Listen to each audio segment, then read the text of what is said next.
Hello YouTube and welcome back. I know it's been a while, but I got a new PC, webcam, and yeah, more notes. So since I've been gone, I've had a bunch of insights and been working on this right here. It's 170 pages. I'm not gonna sit here. I was gonna sit here and kind of like read each section, but I actually did a video about that about 10 minutes a while ago, and it was kind of boring. It was like this ain't gonna be fun to record or watch, if you know. So I'm just gonna kind of go through it, and I got this on a book that's gonna be coming out soon. And I'm not trying to sell you nothing. I hate when people say I got a book. You know, that's why I'm putting it all right here. It's gonna be all in here, so you don't need the book. That's just more of like just if you want something in your hands. It's very affordable, or like I was on Kindle for $1 or something.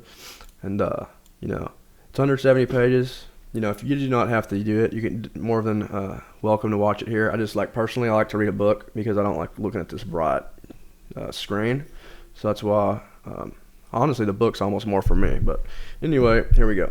And I'm not going to read all this. We're just going to go through and then we're going to stop on main points, because a lot of this is just laying the foundation for people who aren't aware of this stuff already, you know. So for instance, like if you're not familiar with Eastern, you know, Hinduism or Advaita Vedanta or any of those concepts, you know, like Brahman or Brahma, then you might want to touch up on that. But this section is basically just saying, and I'm just gonna that's what I'll do, is just summarize each section and we'll kind of touch on some interesting things. So a lot of people know that Brahma, let me start touching that. A lot of people know that Brahma in Hinduism is the cosmic creator, the creator god, who shapes the universe within Brahman. And a lot of people, I've never heard anybody really say this, but collectively and individually, we make up this creator god. Through perception and imagination, we mold our individual, not only our individual, but our collective experience, like dreamers of a shared dream. And this ties into the law of manifestation. A lot of people think, I'm manifesting in my car, my job, and all this. And yes, perhaps you do, but collectively we all come together and manifest the world at large that we all live in, not just our individual life. So for instance, whenever you a lot of people have a is it called a vision board or vision board, and they do that because they want to see and attract that stuff. But at the same time, they don't take that understanding and realize that these movies and politics and you know, propaganda, influence, or all this stuff that you see on the media is also sinking into your subconscious, and you're manifesting more of that. So when you watch fear-based things and whatnot, and conspiracy theories, you know, you're the creator, and people know that, and they basically show you things so that you create it unknowingly. And that's the whole secret behind being a battery in the matrix. It's not so digital. You are a battery of the matrix. You're creating your own prison through the law of attraction. And a lot of people just get hung up on that selfish. That's really the hook and sinker, is the selfish, like, oh, I'm going to manifest me a heaven and kingdom for me. And that's what a lot of people do with this knowledge. They take it and they think, I'm going to get rich, I'm going to get famous, I'm going to get this and that. Why don't you manifest a heaven on earth? Why don't you manifest for people to be able to eat, you know? And we're only human, you know. I understand like jumping at the other things, but that's just a way to look at that, and that's where we're going to leave that. And reality as a projection or a simulator, the living screen theory. So this one is, like I said, oh yeah, that's the last video I deleted. Anyway, so you can just look at reality as like a VR. Imagine like you have a VR headset and you see, you know, the world and everything, and there's, you know, trees and mountains, and there's air and clouds. Everything, including the air, the empty space, that apparent empty space in the VR headset and in real life, is actually a part of your projected field. Like you're creating that in a weird way, kind of like in a dream. How you're, you know, creating the dream around you, but while you're in the dream, it seems external. Like, oh, there's my family over there. There's Tom Cruise randomly in my dream, or whoever, Bill Gates and freaking Tom Brady is eating at McDonald's over there, you know. But in reality, you know that that's literally basically a virtual reality. But without the understanding of that, you would think that that's all real, you know, and you do think that's real while you're in the dream, unless you're lucid. And that's basically reality, is a dream, you could say, or a simulation, what a dream is, a simulation anyway. So that's just one way to look at it that can kind of be like, oh, I kind of see what you're talking about. That's just a little way to try to help understand, like just to get people's perspective. So this is an interesting little thought, and Some of the stuff in here I have is like kind of theoretical, just to kind of provoke your thought. And like I said, it's notes. Let me turn this off. It's like notes that I took. Just ideas that came to my mind, and I may come back and honestly remove some of this, but that's the beauty of it. So think for yourself, use discernment, and ask God ask Source, God, Holy Spirit, whatever you want to call it, within, for discernment and wisdom and guidance, and take what you will with this, and leave what you don't want or what you don't think is practical for you or useful. So anyway, I just want to say that before we get too deep into this. And anyway, so the experience of coming back to Brahman, you can kind of look at, they say in, Hinduism and everything will come back into Brahman, like at the end of time, like everything will come back into the one. Brahman then is not just infinite. The timeless stillness where all potentialities are reconciled into one. And one way you can look at that is all people or beings being like walking universes, and you've seen that probably on like images where it shows like a person and it shows their head and it shows like a universe as their head, like in artwork. And you can kind of look at that when you're walking down the street. Everybody's like a walking universe or miniverse, and when they become aligned to truth, when everybody learns the truth and are not divided by false belief systems, or illusions, like people living in different worlds and bubbles, when everybody finally like comes together and finally meets the truth up there, and are on the same understanding, like, oh, we all get it, all this is like pointing to the same thing. Oh, Allah and God are the same thing, we just misinterpreted them. They're or not misinterpreted but necessarily, but are getting caught up in division, what I'm saying. But basically, when everybody understands the truth, and not even understands it but experiences it, then the truth, all those different ideologies collapse into one. And that's not to say, oh, it's, new world religion and new world order. No, just saying, like, you see through a new perspective where everybody, like, everybody it's like everybody's, like, perspective validates each other's. And it's like, oh, crap, we were all saying the same exact thing in different languages, basically. And we're jumping to conclusions. So that's basically what that's about. And then you have infinite worldview, especially where you have like you have like 7,000 philosophies or whatever. That's just a random number, but you have like so many denominations of Christianity, like in religion. It's like all of it coming together, and the truth finally being like, oh, we understand this is it. That's the one reality, the one truth. So there you go. Here's a way to look at human development. You can kind of look at like humans, you can look at them like a flower that blossoms in its own time, the brain and consciousness maturing gradually. So children or younger individuals may lack the necessary blossoming to grasp like complex metaphysical or psychological concepts. So what I mean here is like, don't try to wake people up. Don't try to hatch an egg from the outside. Don't try to open a flower, make it bloom, let it bloom naturally. Don't try to force it. That's what some people want to do. Try to, like, let's get the chicken out. Let's force this person into awakening. Here's some psychedelics. Here's some, study this kid and be confused and think you're God. Like this, you need to be mature. I'd say at least, like, honestly, 17 years old, like maybe older, before you like try to teach people this stuff. Let them grow, let them ripen, and God will take care of it. Let nature do its thing. That's basically what it is saying. It's just like we're all like flowers, and let this cycle unfold. And then the mind, the body, and the eternal now. I don't know why. Oh, okay. The mind, if you want to look at this, like, like I say, we're made in the image of God, and there's the macro and microcosm. And basically, you're basically, like I said, a mini-verse. So if you want to look at it, the mind is time, and the body is space. And in the same way, we say space and time are not separate. It's space-time. We know that. In the same way, body and mind are the same. It's not really body and mind. It's body, mind. It's all one. See what I'm saying? They can't separate them, and they're not separate. Like, you don't look at the earth and say, oh, that's the the earth and the mantle and the core. Like, I mean, I guess you can if you want to be a geologist or whatever that you call that. But at the end of the day, it's all one. And together they create the stage upon which consciousness experiences itself. So this is like the universe, basically, in a micro. So the mind moves. This is how the mind is time. The mind is always moving, remembering the past anticipating the future and comparing what was with what could be. So it's motion, it's time itself. It weaves continuity out of change. You can basically, literally, like I said, remember the past, anticipate the future. So you can basically time travel in a way.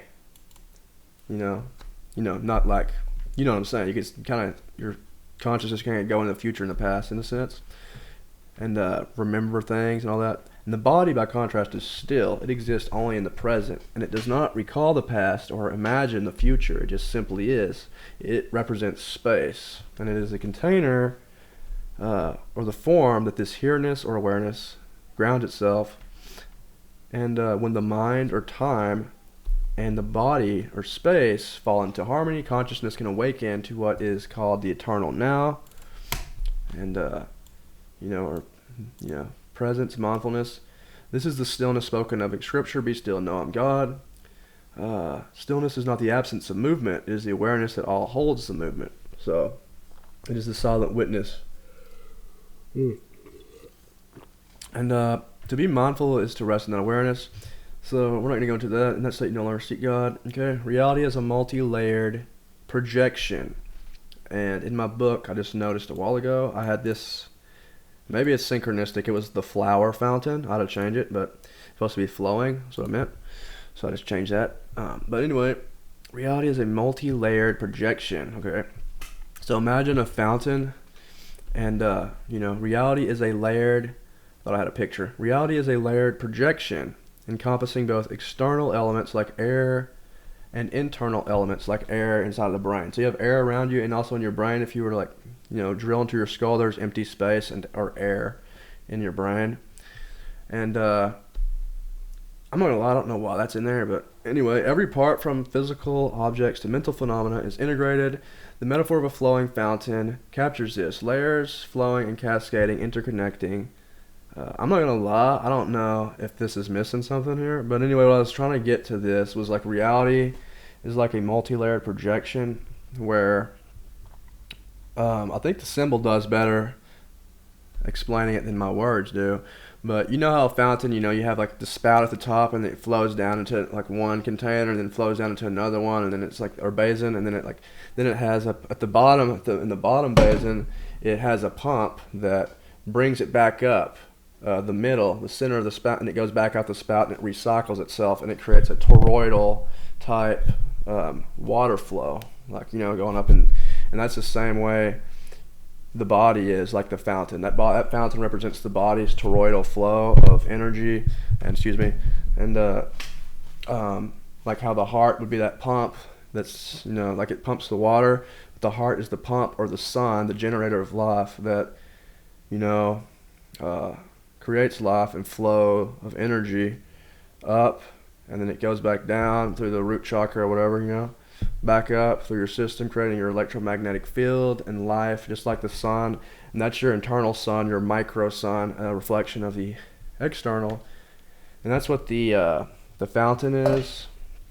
Also, earlier, before I actually realized that's what that meant, and this may be a second meaning, but it could be also representative of like how, higher realms, like heaven, like as above, so below. So like up higher in the what you do in this realm or dimension, however you want to word that, affects the lower realms, and what the lower realms do actually affects the higher realms. So we're all connected and interconnected, and actually, affecting each other.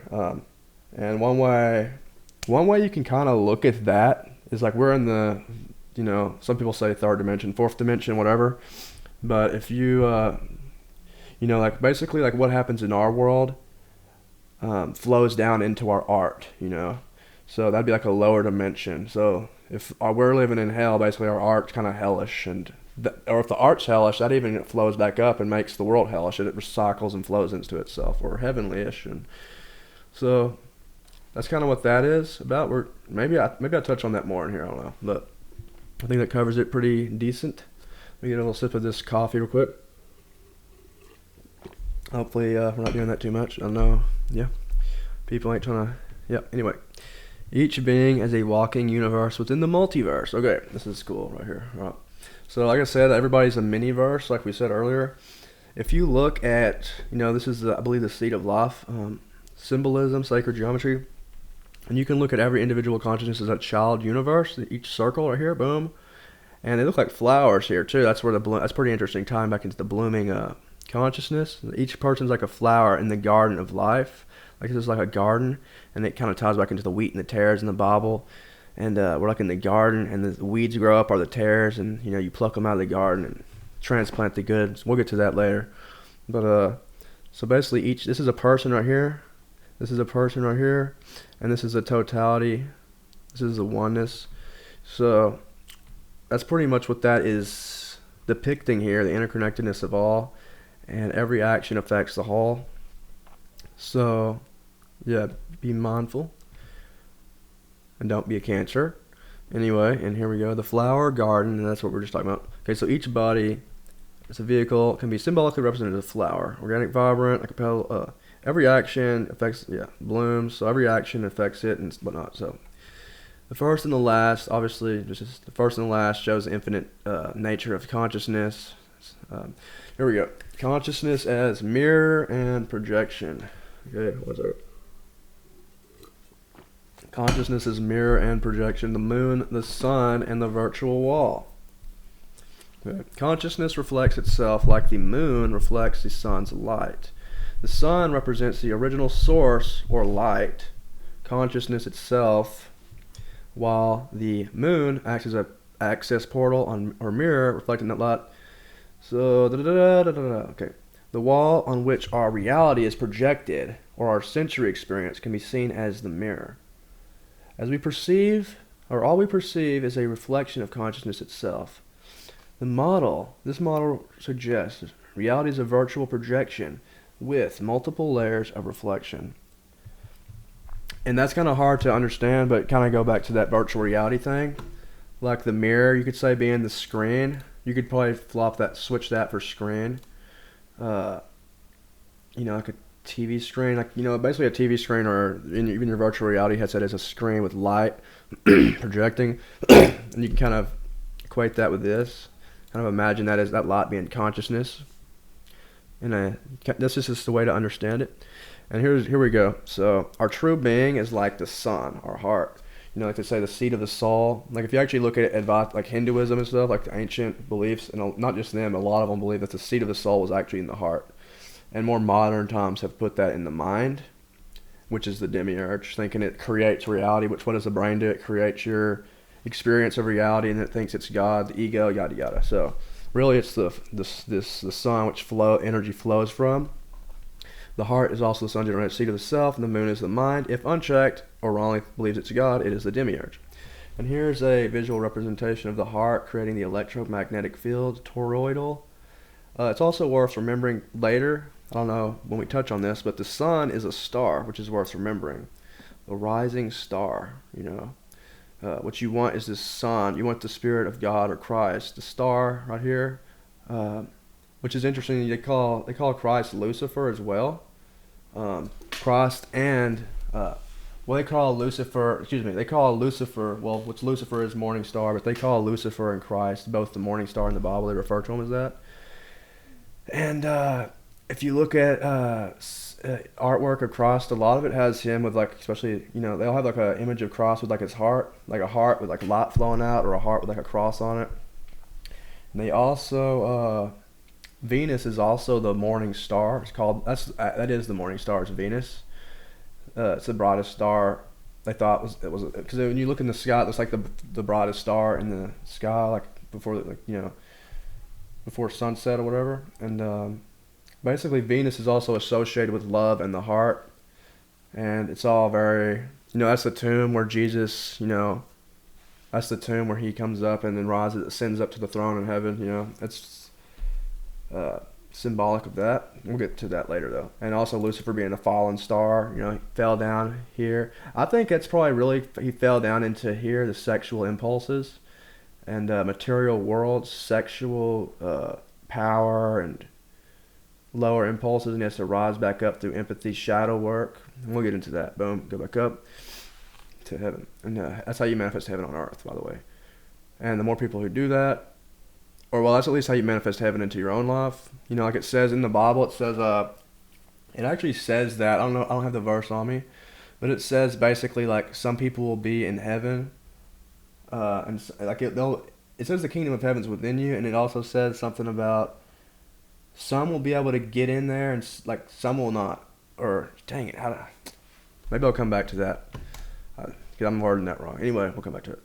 Artificial intelligence like ChatGPT, yeah, you can use AI as a reflective mirror of human consciousness, and what I mean by that is it's designed to kind of mirror your being and like, um, mirror you. So it's a good way if you don't have no one to talk to, or you want to do some shadow work, or you don't want to go to a therapist or whatever, but you want to see what's in your mind and just bounce ideas off of. ChatGPT can kind of be a good, just act as a mirror to see what's in your mind and just kind of shadow work.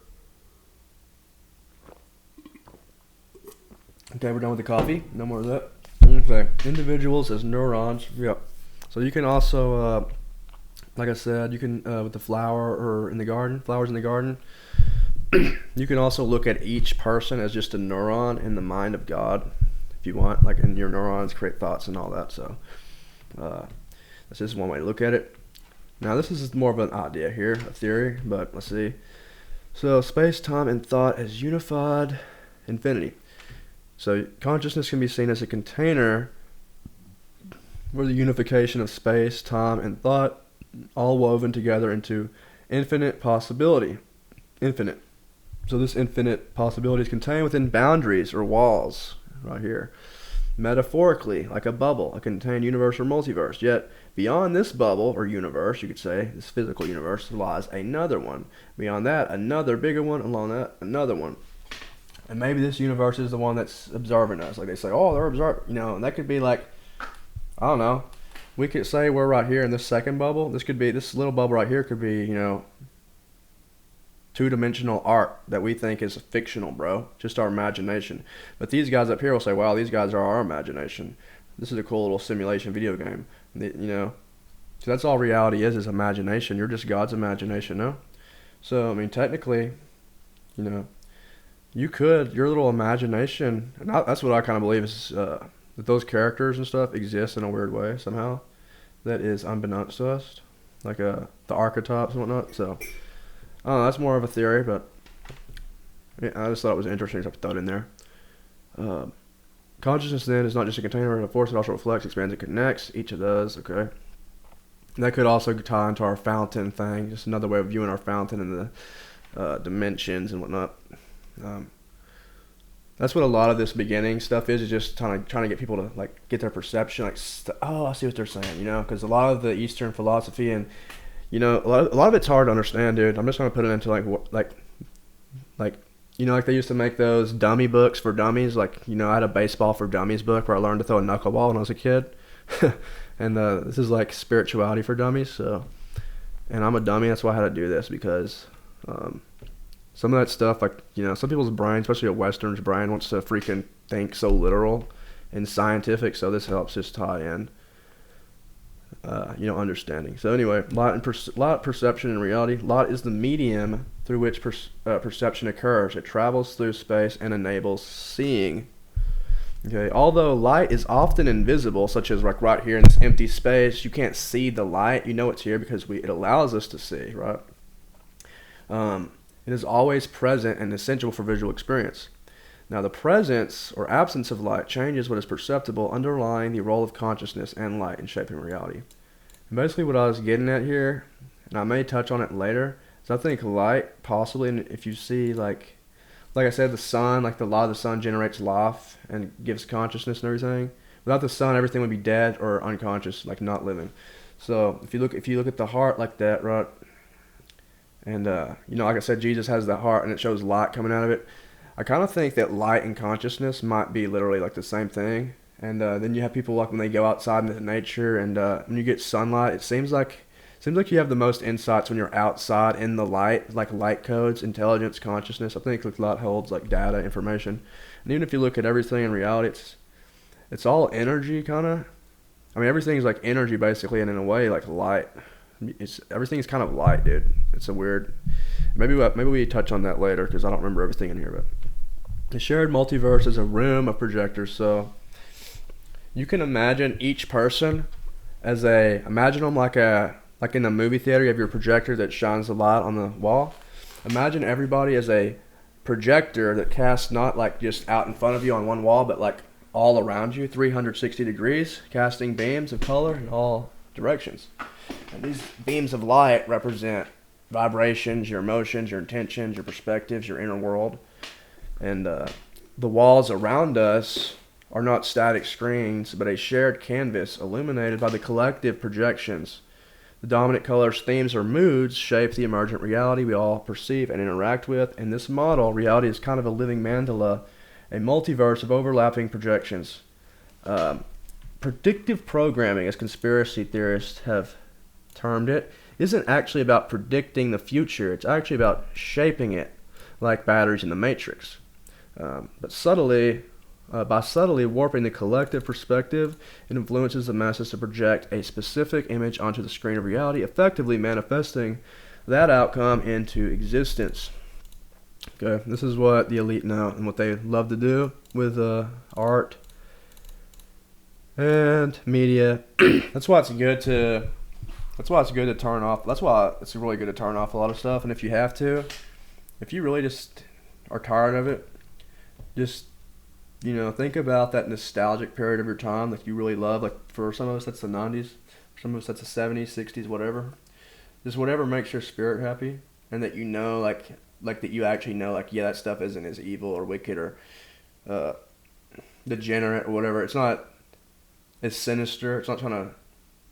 That's really the word. It's not as sinister. It's not trying to hook you in and use you, which a lot of older stuff was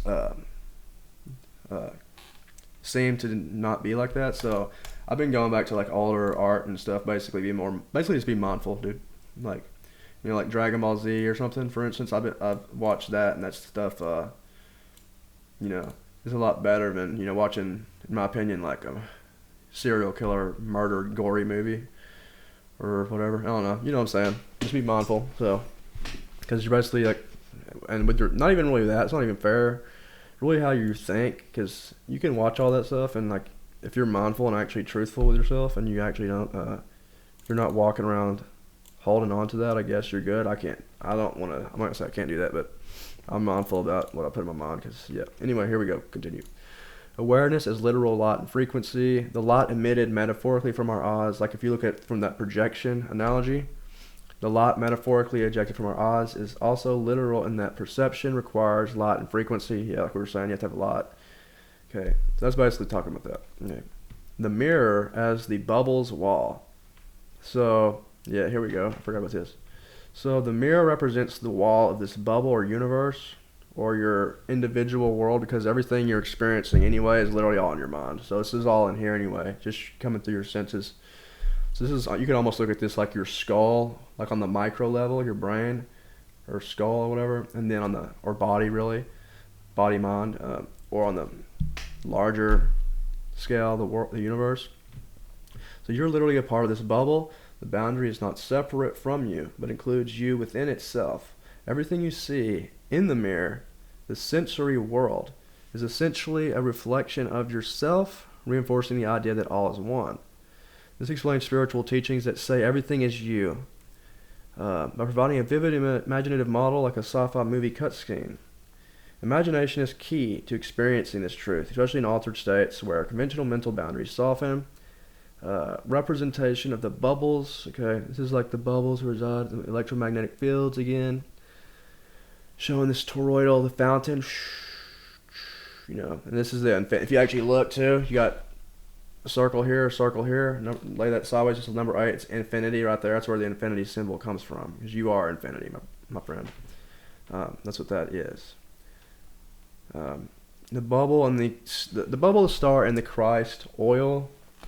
Let me make it.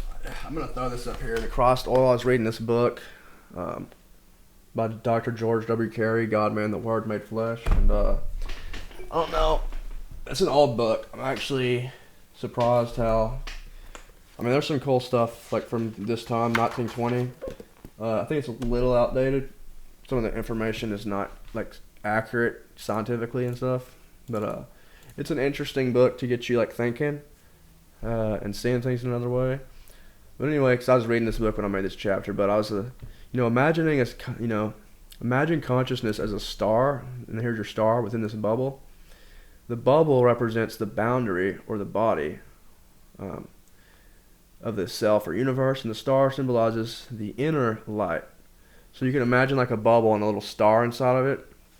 The star in the bubble image captures the idea of awakening or rising your consciousness, akin to spiritual rebirth or the concept of the Christ oil rising, as in his book.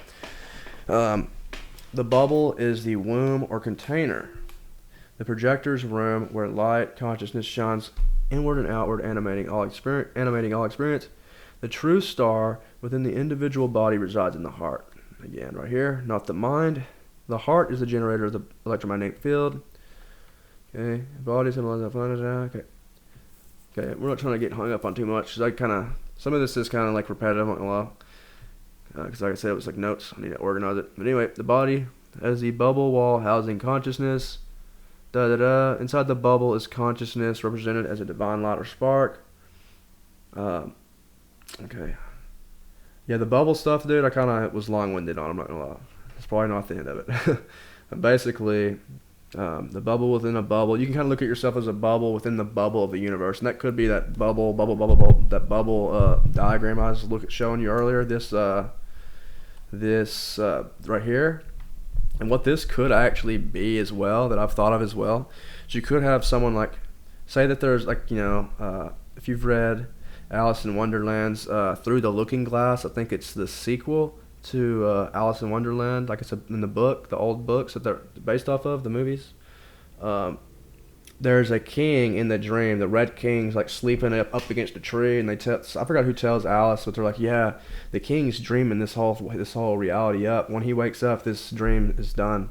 We're all done, or I don't know about done, dead or nothing, but the dream's over. But so you could imagine this is like one dreamer. This is a dreamer, and this is a dreamer dreaming this dreamer. And this dreamer's dreaming this dreamer. So like basically you're a dreamer. Like you're somebody inside of someone else's mind, inside of someone else's mind, inside of someone else's mind, dreaming.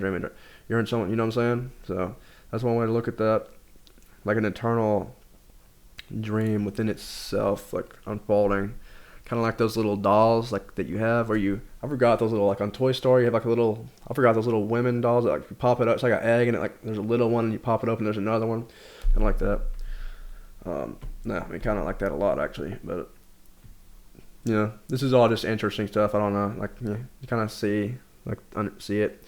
The cultural imprints of the multiverse. Okay, in the 21st century, popular media like Dragon Ball Z, Super and Marvel's Avengers has widely familiarized people with the concept of the universe. These stories provide accessible metaphors for understanding complex metaphysical ideas. So this, like, basically what I'm saying here is like, it's not coincidence that this kind of stuff took off now at all time, points of time in history. It's to prepare people for understanding. This is, the elite didn't mean, no, maybe not. Maybe this is just some like artistic dude, came up with this because they thought it would sell. It's something new. But the great artist using these artists like pens in his hand, they think that they're the ones writing the story, but God's actually, I'm going to teach people through this artwork. This will teach young people, they'll understand the multiverse stuff a lot easier, So that's a great way to learn and understand it. Now, imagination and the source of art. Imagination is the primal creative force that organizes and orchestrates the light that projects art into existence. Okay. Again, that goes back to like the Brahma, the creator god in Hinduism. Imagination is like, you could say, his directing, orchestrate. Like an orchestrator? Is that what they're called? Conductor? Yeah, conductor in music in a band. That's like their wand, like or whatever the hell they call that, or conductor's wand. Like where they're like, just guiding everybody, just moving things around. And art itself is a reflection. It's a projecting of the imaginative idea, much like a film or projection. Pop culture, such as anime or comics, embody this projection, making abstract metaphysical ideas tangible. Again, here we go with the imagination. Maybe referred to what the Hindus called Brahma, the creator aspect of God. Through imagination, worlds are formed, ideas are born, and reality is shaped. Just as Brahma is said to create the universe, or the potter shapes the clay into a pot. Okay? Now, humans is pixels and light beams in the multiverse screen. So this is like the multiverse, or, and I'm saying multiverse from the perspective of, everybody, like this universe is actually a multiverse if you think of like every person as a multiverse in a weird way. So, don't get hung up on that multiverse title too much right there. It's kind of... Individuals can be viewed metaphorically as pixels or beams of light. So each one of these pixels on this TV screen here of reality, this is like reality, and we're all creating it, like batteries in the Matrix. Not in a weird way or dystopian way, but every person's a little square on the screen. So like on a TV, basically, our combined projections form the overall image or experience of the universe. So changes in individual colors or states in consciousness can shift the whole collective reality.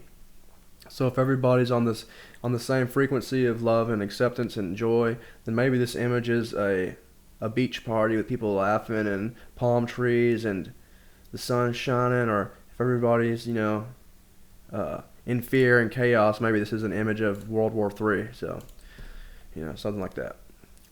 Light projection and perception.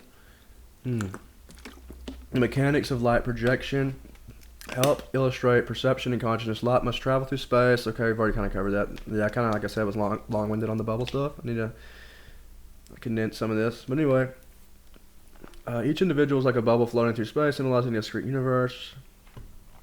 You can kind of zoom out and realize, I'm not going to read all this right now, to be honest. Black hole. Actually, some of this I may. Okay, projector. The body functions like an organic projector. Light and imagination are deeply entwined. Okay. Death or transformation poses the question, where does the light go when it's turned off? This leads to the question, Yeah, like I was saying, like if you imagine like a bubble and that spark and within, when the bubbles pop, that light's still there. Like if you pop the bubble, let's say when you die, your light's still there, and that spark's still there. So here we go. The bubble is you. The star is light itself, not just metaphorically, but the divine spark, but symbolically the divine spark of being, shining through the bubble's translucent walls, or your body and perception, your being. Now, black holes in this vision become the funnels or doorways where light enters or exits, like a fountain's spout, pouring luminous possibilities into other dimensions. So some people think that black holes lead to white holes or something like that. And I don't know if we've ever actually observed a white hole or if that's theoretical. Let me look that up because that's actually an interesting idea. White hole. Have we ever observed a white hole in the universe? No. Okay.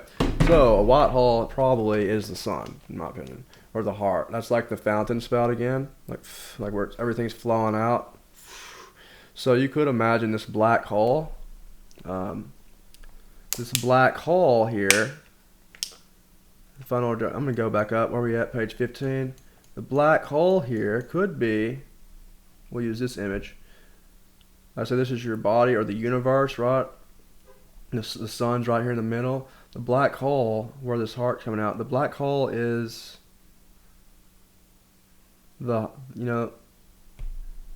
almost like the sun is like a freaking, this spout of the fountain. And shit, how do I freaking, you can kind of see the imagery I'm saying here.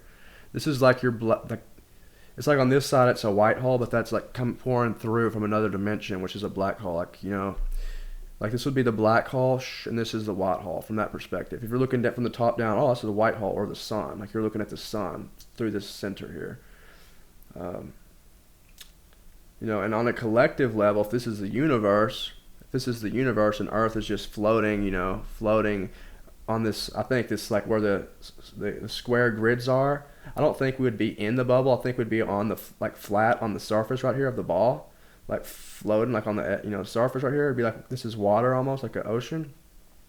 because this is space right here. This is where Earth would be, and it's possible that we could be going through this black hole, going through the heart collectively, doing shadow work, coming up. Maybe this is heaven. I don't know.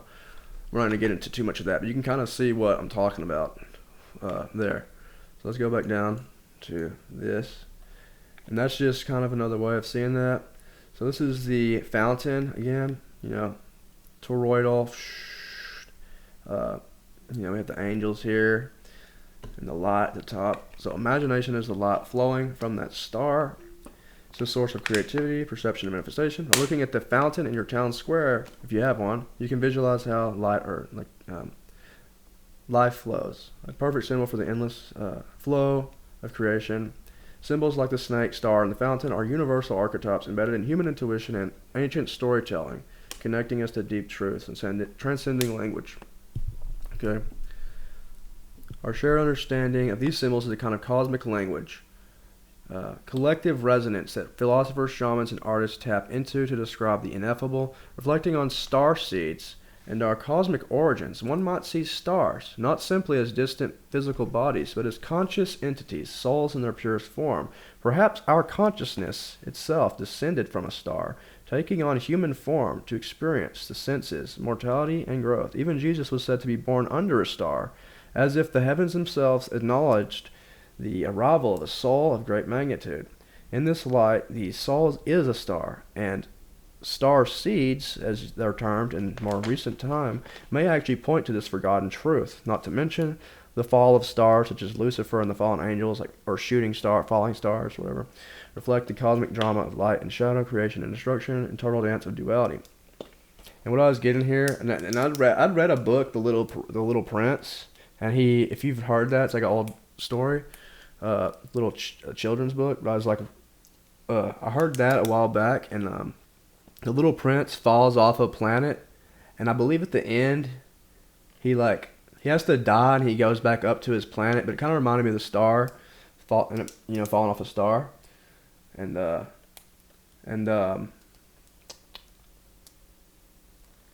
maybe he did go to a star. But anyway, it also reminded me, because I saw something yesterday about Mark Twain. It's kind of synchronistic, maybe. This isn't a star, but it was like he was born on when Halley's Comet, I think it was, passed by the Earth. And then he called it, when he said, yeah, when Halley's Comet passes back again, because it made a pass back again when he was older. And he's like, next year when it passes back, I reckon I'll go out with it, because I came in with it. And of course, sure enough, when it passed back again, he ended up dying, or died that year or something like that. So now that's not a star, but it could be, kind of shows, that could be possibly pointing towards how somehow your soul in this reality or consciousness is connected to these astral, or not astral, but these celestial bodies. And then you look at people studying the stars and stuff to predict the future, and astrology and all this, and is it astrology or astronomy? I always get that mixed up. You know which one I'm talking about. But I've been doing it for thousands of years, so that's just an idea. No, that's nothing that you really have. That's not really practical. I mean, what can you do with that? It's just interesting. So don't hang. Oh my God, I got to do something about it. I don't know. That's just interesting. Okay. So the bubble, fountain, and new earth, heaven. Okay, probably gonna wrap it up soon. Okay, the bubble, fountain, and new earth. Bubble, star. I'm not gonna sit here and do all this. Black holes as portals or transitions. Okay, we talked about that. Collective manifestation. Okay, basically, collectively generate new realities through our focused hope and intention. Basically, if we all come together, we can manifest heaven on earth or new earth. Just like you can, on New Year's, you can buckle in and say, you know what, I'm gonna, use that. You're gonna focus your hope, intention, and manifest a new self and reality. A new year, new me, new earth, which is literally, if you look at the word for earth, it's just Adam or man, which is also, you can use Adam for Adama, Hebrew Adama for man or earth. So new me, new earth, new year, new me, new year, new earth, same thing. New Adam, what you're saying, new Adama, however the heck you pronounce that. So that's your new earth. It's when everybody does that collectively, you manifest, a new me on a larger scale. Excuse me for reading that. Yeah. And I don't know, I put this shift might involve passing through a black hole-like dimension. Like, this is like, and I've heard people say that too. Like, what if they've said that, I want to think I've heard that, like, the Earth or the Sun will turn into a black hole, or like stars turn into black holes when they die. So it's possible that this thing does, like, when the star dies, it like basically just doesn't really die, it just inverts and starts sucking everything in. That's like Brahman collapsing, or the multiplicity in Hinduism collapsing back into the one, like getting sucked back in, and then going from there, so getting sucked back in, and then being reborn. And on the other side, we maybe just be on like the negative side. We may just be on the downside down here. This may just be like where it's dark and like, kind of hellish, like our world can be. And maybe this is like more of the higher, like the tree of Yggdrasil, or however you say that, or heaven up here, hell down here, and we're kind of like just, I'm not sure, but it's just a way to kind of see it and just kind of reflect on and whatnot. So, symbols, archetypes, and intuition is a universal language. Okay, symbols and archetypes are basically a universal, timeless language. It's why ancient cave paintings and intuitive feelings demonstrate shared subconscious understanding. So, for instance, if I show you like a picture of a German Shepherd or something, or like that could be like a symbol of loyalty. Or if I show you a symbol of a snake, like, oh, okay, that means caution or betrayal or something like that. If I show you a symbol of a lion, that means like courage, bravery, strength, honor, etc. So like symbols and archetypes, we'll get into that more. Are a language to understanding more.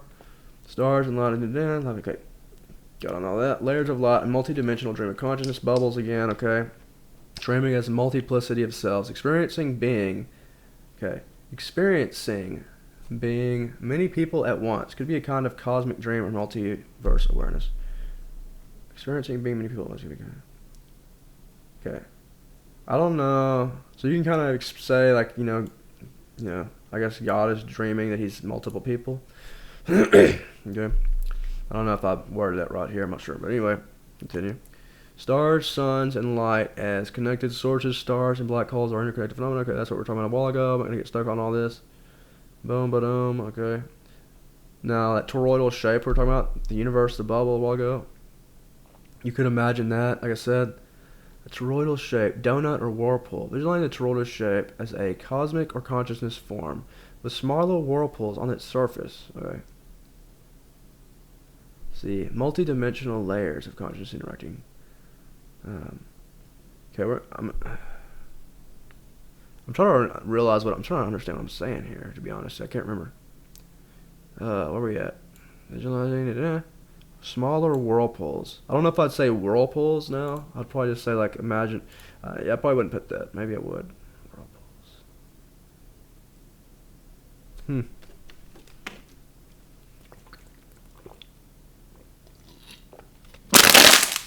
Is it cosmic or conscious? We're gonna skip that part. I don't know if I should put whirlpools. Anyway, I'm gonna get hung up on that, trying to figure out what I meant.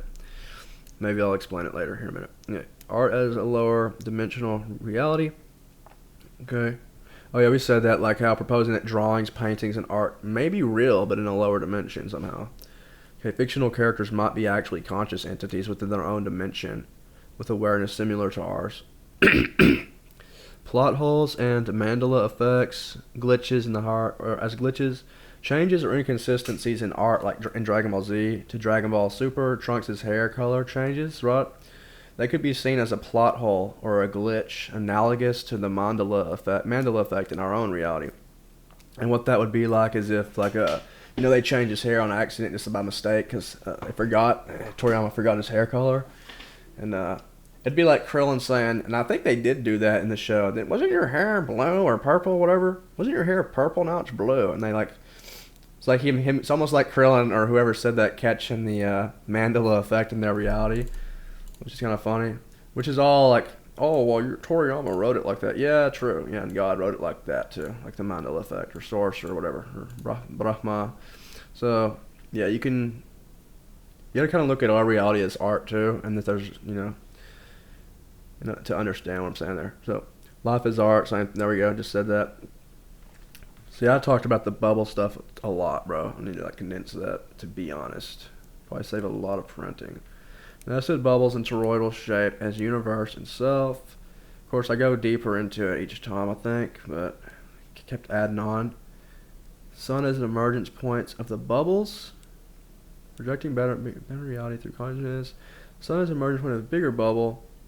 Black holes as portals or tunnels of consciousness. Consciousness or light may emerge through black holes or white holes, or the sun, or that's possibly what the sun even is. It's just actually like a freaking hole. How do we know? To be honest, I've never been to the sun. Could not even be a round object. Could be a freaking hole in the space-time for all I know.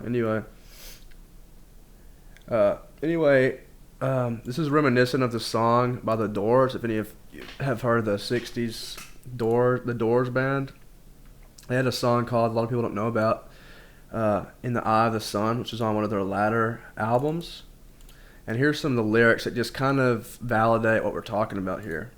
So it says, in the eye of the sun, before the world had begun, I was taking it easy, having some fun, loafing and a joke, and it was all energy. There was no such thing as you or me. No time, you are mine, in the eye of the sun, before the world had begun. Had a lot of work last time around, needed a rest, a chance to just lie down. Always on the go, no time to kill. Basically, in the physical world, going around. In the other side of the world, again, a lot of work, a lot of time around. Yeah. Need a rest, a lot of running to and fro, working. So I blew up and I threw up into the eye of the sun before the world had begun. So you can kind of just read that. I got kind of bored with nothing to do. I wanted flesh and blood, skin and bones, multi-dimensional, universal home. I was space and time, up and down, live and dead, blood all around. I knew there'd be trouble, but I could pull through, so I thought of the world and humans too. Pretty cool song if you listen to it. I go listen to that. And start like looking at art, like when your songs, kind of like look at it through this lens that I'm talking about, and you'll be like, you'll see this everywhere. You're gonna see this stuff everywhere. Even in modern music, like, it's everywhere. Even when the artist doesn't mean to, because the artist, they didn't mean that. Well, yeah, this didn't mean it, but the true source behind it actually did, bro. So I'm just a pen. This is just me. Like what you're seeing here is just this, basically. And there's a higher, there's like an intelligence behind it. Anyway, multi-dimensional layers, da-da-da, okay. Different dimensions may correspond to different layers of level, like 2D, 3D, inner sun, da-da-da. Dark night of the soul. The dark night of the soul could represent that passage through, like rising up to the heart, like, or shadow work, like healing the chakras, going up to the toroidal field, up to heaven, the throne, crown chakra.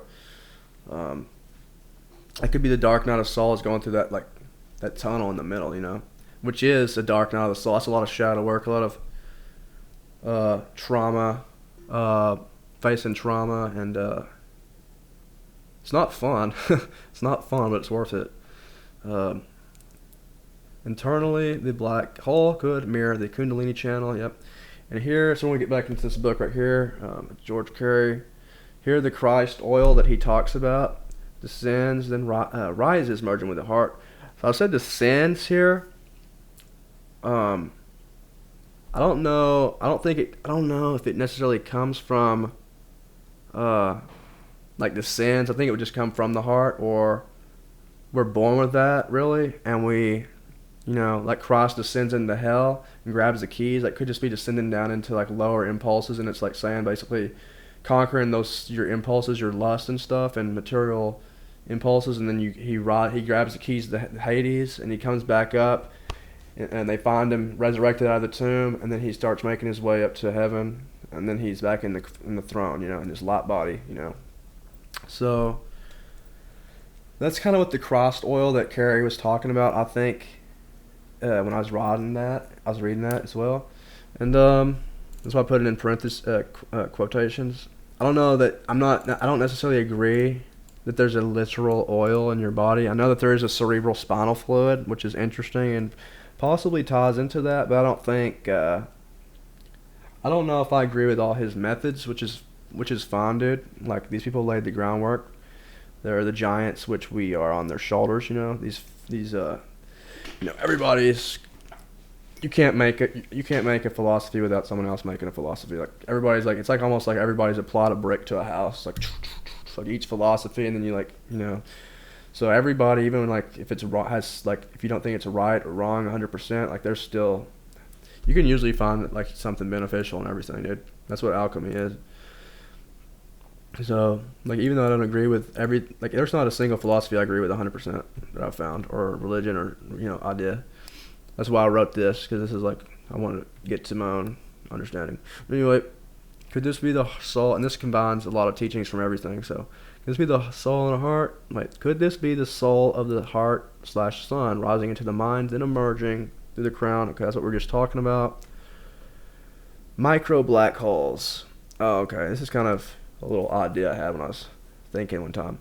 So I was just hypothesizing that sparks, or like when you light a lighter, which I don't have near me, like I was just imagining, like what if when you light a light, it's like a mini black hole. Like basically, I was thinking in terms of like, we got this piece of paper here, okay? Let's say this is the physical reality, and when I light a lighter, this is the physical reality that we're at, and then you have this astral reality, or this plane of light, it's just pure light. Like they say heaven's like, or some people say it's like pure light. Like I died and I just went into this white room, right? Like in the Matrix. Like, so when you light a lighter, I was just hypothesizing, when you light a lighter, it's almost like punching a little micro hole, and like this light's coming through from another dimension. And that's just theoretic. I was just thinking, but so there's nothing really practical with that, but I was just like thinking. So striking a match or flipping a light switch is like piercing the fabric of the black sheet, creating a temporary hole that lets light flood through from the overlapping dimension. Just kind of a way to think about it. Man, not really practical, but are we living art? Yeah, we've talked about that. Okay, imagination, light, and ideas as linked phenomena. Life experience as a subconscious dream or script. This is where I propose that life and sensory experience might be pre-created and guided subconsciously like a dream or a movie script. We might literally be art existing in a higher dimensional movie or a dream. You might literally be like in a movie, basically. In other words, like just playing it out. And you may have chose to be here. You may have, it's maybe like an advanced video game or something. Who knows? But more like in a dream. I don't know. Maybe it's This is I had a lot of theorizing too in here, so yeah. Lower dimensions, 2-dimension is real to their inhabitants. 2-dimensional characters or entities, such as cartoon characters, might experience their own reality fully, even if it's just an imagination, somehow. And this took me to a quote by J.R.R. Tolkien when he once said, "Middle Earth isn't just about where; it's about when." Because I think he was asked like, "Where's Middle Earth?" And he's like, "It's not about where; it's when." He's basically implying that it isn't simply a place on the map, but a mythical time, a long time ago, that exists beyond our modern century. It's this timeless when that makes Middle Earth feel alive, magical, and deeply rooted. In a way, Tolkien reminds us that stories don't transport us to faraway lands, but to moments suspended in time. So in other words, it's almost like an alternate dimension is how I kind of see that. Or, archetypally or something. Or, I don't know. Some of this is like I said, theorizing, right? Just for fun. But we may be more space than light. We may be more space than light or emergence point. The self might be, let me see what I'm saying here. The self might be better understood not just as the light itself or the point where it emerges, but as the space or container that holds the light. Yet beyond this space lies infinity to infinity and beyond, stretchy. I don't know if I like that. Might lie. We may be more space than light. No, I would say we're both. The space is an extension of us, right? Yeah. Let's see what it says. Yet beyond this space, searching as far as rendering endless new landscapes. Okay, I'm just gonna highlight this because I'm gonna have to I want to come back to that, if I'm being honest. How do you highlight? What, yeah, I want to just highlight that. I need to come back to that. Maybe reword that. A toroidal shape as a symbol of infinity. We saw that. It has an infinity loop sideways. Yeah, I'm going to have to look at that. I'm going to sit there and start that. What do I mean? So like I said, I organized a lot of this stuff, so I may be missing some freaking... I may have moved this chapter behind something or ahead of something, and it's missing context. I don't think so. I think I said the wrong thing. Starborn Soul, Rebirth. Okay, we've said a lot. Like I said, the bubbles, dude. I was harping on that for... I gotta edit this, dude. Anyway, we'll get to it. Rebirth in another body and possibly a higher dimension. Rebirth in another body and possibly a higher dimension. I did that when we die, our consciousness or soul is reborn, possibly not as a human, but in a higher dimension or different universe, stars seen in the sky. Maybe entrance point for the rebirth. Okay, of souls. Yeah, this is where I was saying, like, you may be... When stars die, they may turn into black holes, acting as a gateway or tunnel through which souls pass.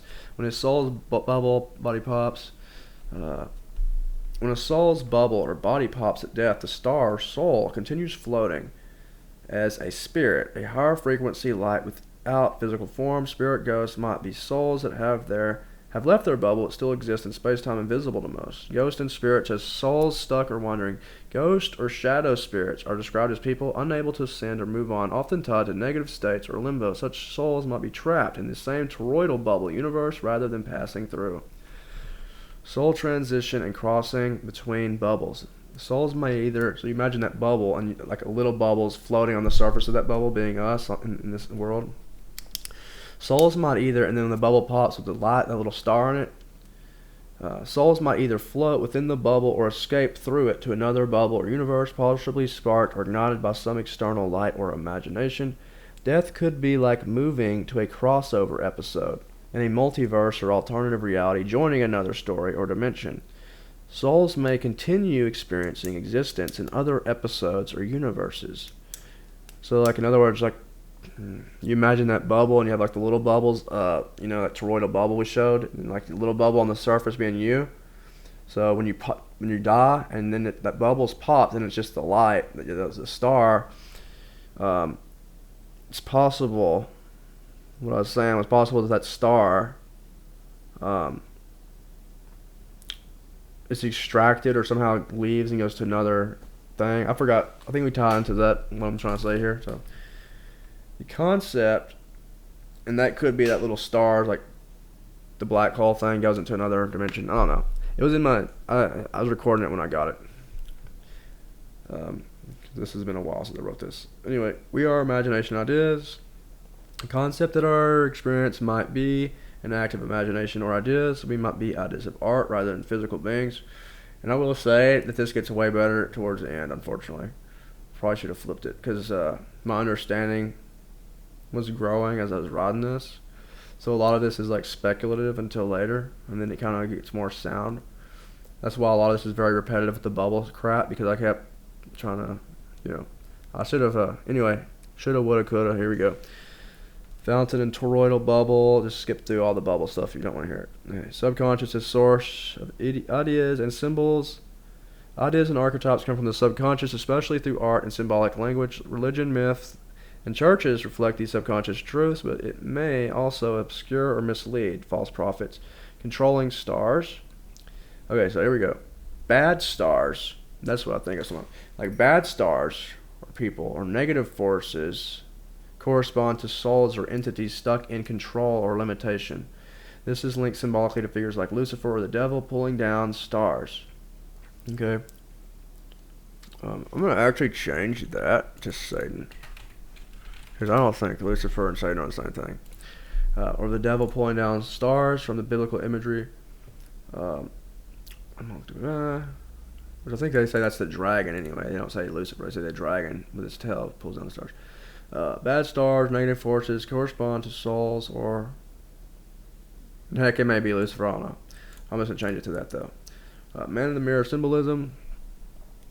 Michael Jackson's Man in the Mirror symbolizes the reflective nature of reality and self-improvement. Reality acts as a mirror, reflecting our ideas back to us, urging us to change and evolve. Science, philosophy, and insights are tools for learning and bettering ourselves. Ideas and imagination as light passing through the toroidal bubble. Ideas as rocks or thoughts dropping through the center hole of the toroidal fountain shape, distinct from the water. Okay, so you can imagine that toroidal bubble, and like I said, it has that tunnel in the middle of it. Like ideas, and this is from like, which I don't agree with this. So this is something theoretical. I need to come back and like adjust this because like my understanding has changed. This is more conjecture, like speculative at the time. What I was saying, what I was theorizing was like we have that toroidal shape and like you have that tunnel through the middle. We say the channel, and I was imagining like on the micro level, if that's your brain, like ideas could be like rocks or thoughts dropping through the center hole and coming into your consciousness. But really, it all flows from your heart. So this is backwards.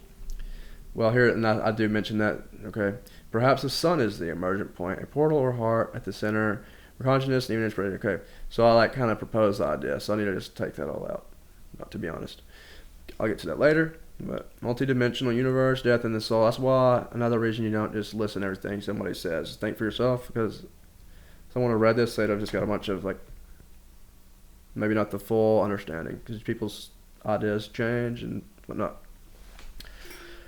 And understandings change. So, multidimensional universe, death and the soul's journey. Multidimensional universe. Our universe is a bubble within bigger bubbles, blah, blah, blah. I'm not gonna lie. Where's the good stuff? Okay, I think we're finally into the good stuff, which is gonna be for next time. Oh, here we go. Okay. We'll give you something. We'll give you at least one good one. Or two. Let's see. The battle over reality and the role of religion and control. Control through religion. Some people are the bad souls or the bad stars, like the ones who are like bad or doing bad. There's really no bad. They're just like ignorant. Have historically used religion. These people have used religion as a tool to control the masses. This isn't a coincidence or a simple conspiracy, but rather a pattern where power seeks to shape collective belief and reality itself. So, the spirit and truth embedded in all systems. Despite this manipulation, the true spirit of God, like the author behind the pen, like these guys may say, oh, I'm going to freaking write this stuff down and use this religion and philosophy or whatever, or story, or whatever, to control the masses. And God's like, oh, really? You're going to do that? Okay, well, I'm going to put this here and that there. And like, they think that they've got it all locked up. And it's like, yeah, I wrote this, bro. What are you talking about? Little pen? Like, so despite that, that's how the truth always gets out. Like even in, like they may try to throw you, like I said, there's a Bible verse, I think Romans 8:28. I literally just posted it the other day. But it was basically something like God uses all for good for those who love him or something like that. Or abide in his will or something. I forgot exactly the word, but it was basically saying God uses everything, including the bad, for the good for his people. So like this is the thing, they may try to use all this like stuff to control, and it's like the very stuff that they try to use, the very cage they try to build around you, God turns into a vehicle of escape to fly away. It's like they build a cage around you, but they didn't realize they built an airplane that you just turn on and fly off, or a tank and you smash through their walls. So that's how that goes. Hope and alignment. Hope is the most important force. It's the tuning that lets people align with those deeper truths. Okay? And I think we touched that in a little bit, so we're going to skip that. Bad souls and dimension travels.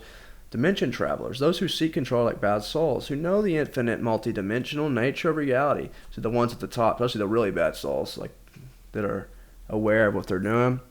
They're the ones who know of all this stuff and suppress it from the masses, your elite, or misuse this knowledge to rule over others. Collective bubbles and shared realities. Realities made up of nested bubbles.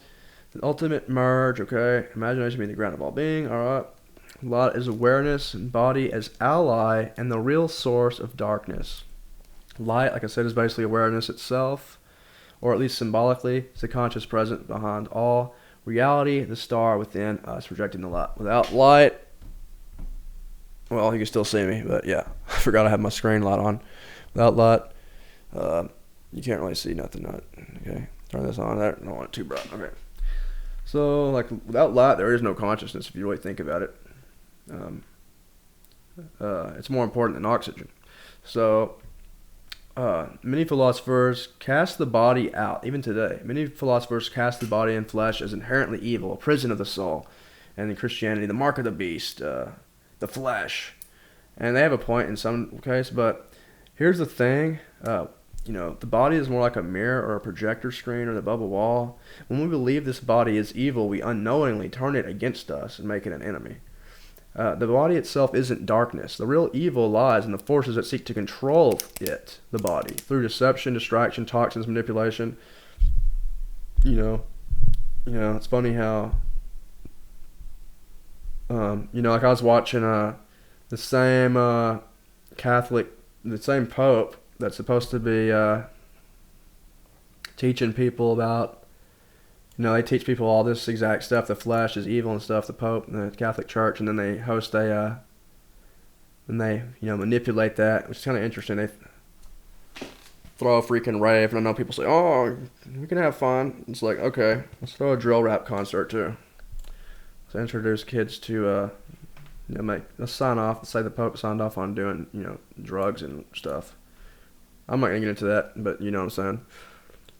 Right? I'm sorry. Yeah, I'm not going to get into that. But yeah, people manipulate and stuff, and the body is no more evil than a car that needs maintenance or a wild horse that hasn't been trained yet. It's a vessel, and with the right awareness, a powerful ally. One way you can look at this is like in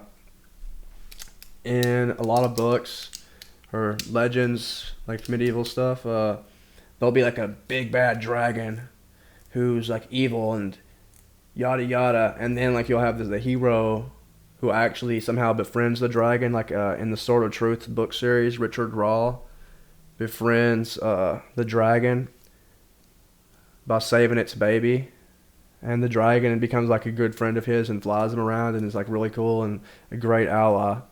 And that's kind of what your body is. It's been demonized as a dragon or the beast and all this, and it can definitely be that. Like, it can definitely be that. That's why you have to tame it, befriend it, treat it with respect. And really, just like in nature, the reason the dragon's only an enemy is because these people want to exploit it and come and take its baby and stuff. Like in the book, I think they wanted to take its baby and sell it or something. So these people, a lot of things aren't always as they seem. And if you really want to get down to it, matter is just, like I said, a projection or an expression of spirit. All matter is, anyway, like your body included, is just spirit in a denser form or just another form. It's like gas to water or ice, just a lower density or vibration or whatever. So, Satan, get behind me. Why does the Bible say this? Satan, why did Jesus tell Satan to get behind me?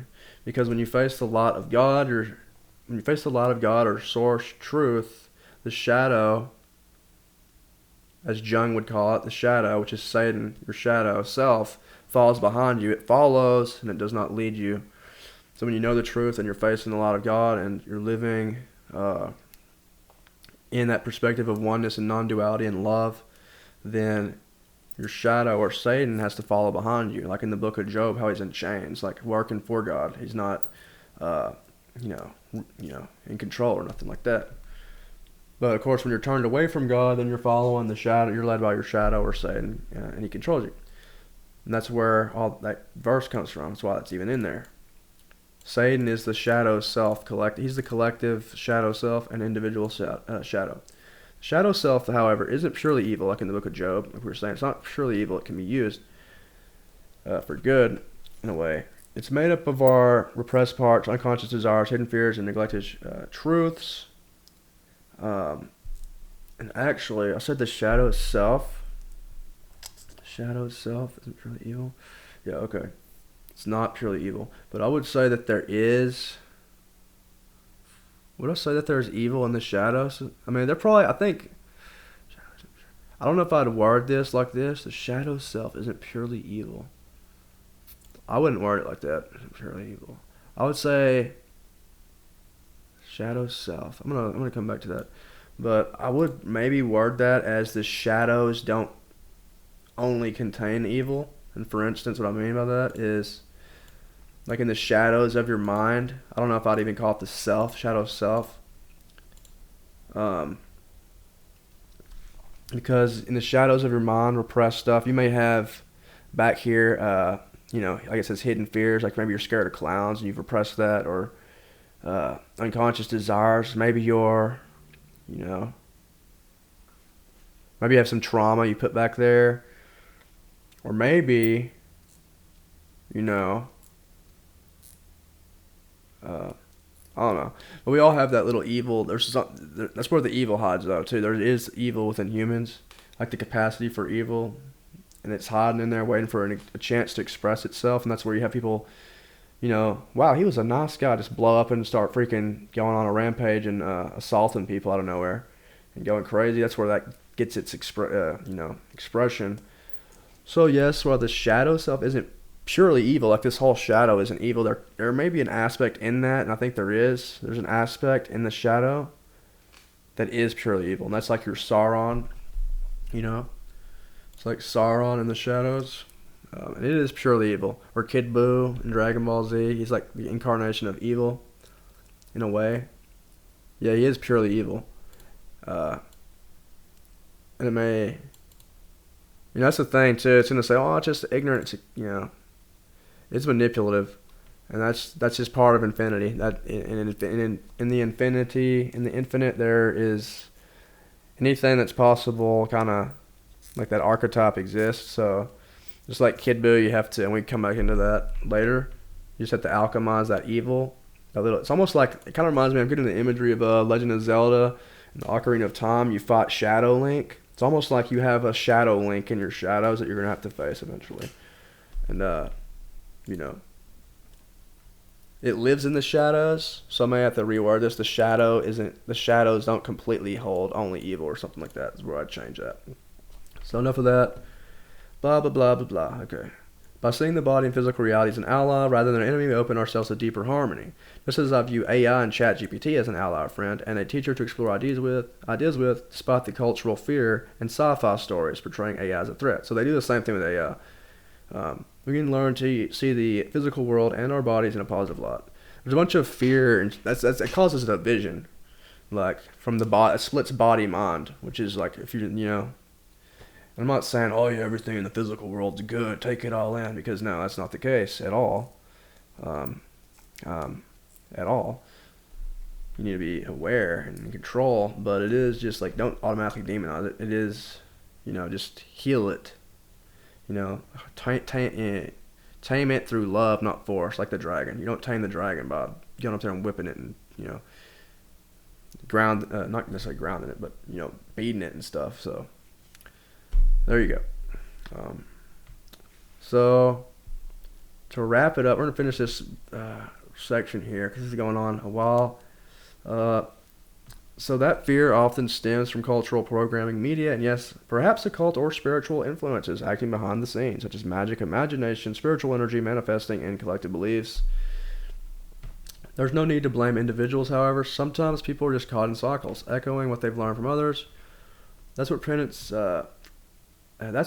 as taught in the Bible, isn't just dogma. It's a practical way to stop being ruled by the flesh, the illusions, and the lower impulses, and instead identify with the spirit and the soul, which is your true self. So when you identify with your true self, which is that awareness, that pure awareness, that hasn't been programmed with the media and American Pie movies telling you need to go chase tail and party, and your friends telling you got to lose your V card, man, before high school, and you got to get rich and famous and all this because this and that. Like when you act, because that's all programming, conditioning. That's like your mind's kind of like ChatGPT or your subconscious, and that's just what that's been programmed. Just like what you feed into ChatGPT, it like kind of absorbs and reflects back at you. That's your subconscious. That's a good way to understand it. Your subconscious is like kind of looking at ChatGPT, or your subconscious mind is like a little interior personal AI program. And then when you repent or identify, see, a lot of people identify with the those thoughts that this thing spits back at them. They say, oh, that's me thinking. But it's like, no, it's your subconscious. You're the awareness. You're the observer of those thoughts. So And again, that ties into Advaita Vedanta and Hindu. They're really good at teaching like that understanding. But yeah, repentance is turning away from being. Basically, that's like you have in I think in the Bhagavad Gita or Mahabharata they talk about this, where the self is like a chariot, and the reins are like the mind, and the horses are the senses. Basically, don't let your horses just pull your chariot around. Like get a hold of the reins, and steer your let your intelligence, as they call it, buddhi, or intelligence, guide the ship through the reins, which would be the mind.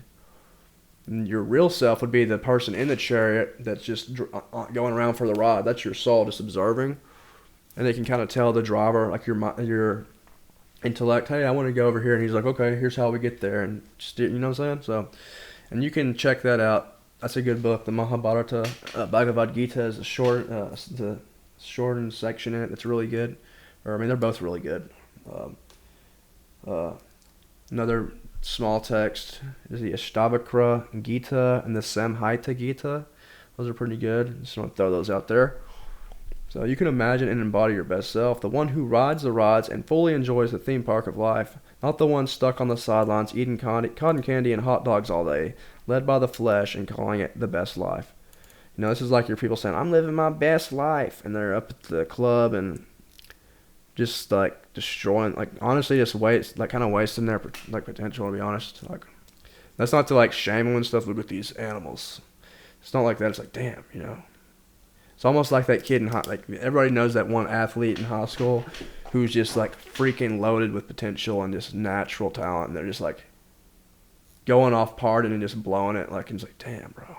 They don't even know how freaking good how much they could like rise to, like their potential, dude. And it's just like that. It's like, damn. And that's kind of how. And sometimes those people can come off like, come on, they start like henpecking people. Come on, dude, do this. But they really do. They may actually they just want to see you like rise to, they can see your potential and you can't. You're not seeing it. That dog in us may crave treats and junk food, but is that really the best life that you can give your dog? Like if you have a pet dog, like, hey, here's some ice cream. Like you have that inside of you, like that inner beast, your body. So treat it right. If you really love your dog, are you gonna go feed it chocolate just because it wants it? But you do that with yourself. Like, oh, I love myself. I'm thankful God gave me this body, and then you destroy it with alcohol, tobacco, ice cream, sugar, fast food. Like, is that really it? I mean, you wouldn't do that to your car, go put corn oil in it, or, oh, I love my car, I'm appreciative for this thing. I mean, people really do treat their car. You can buy a new car, I know it's expensive, but you ain't getting a new body. And people will say they appreciate their body, thank you, God, for my body and all this, and then treat it like crap. So, just an example, like, how are you treating your dog? Are you taking care of it? Or are you, letting it run wild, letting it drag you around on the leash? So just watch out for that. And I think it's going to do it for this video because I got to go to the bathroom. That coffee is running through me, and I've been holding it in. So it is 4:40 p.m. on the clock. That's a nice number to see. But we'll start back here at number 35, the Akashic Field. It's going to be pretty. We're past all the bubble nonsense, so it should be pretty nice flowing from here on out. Should be, actually I know it is, it's a lot better now. So thank you for watching. There's a lot more to go, as you can tell, but I think we'll start flying by because it's going to get better. So anyway, thanks for watching, and y'all have a good one. Nice to be back.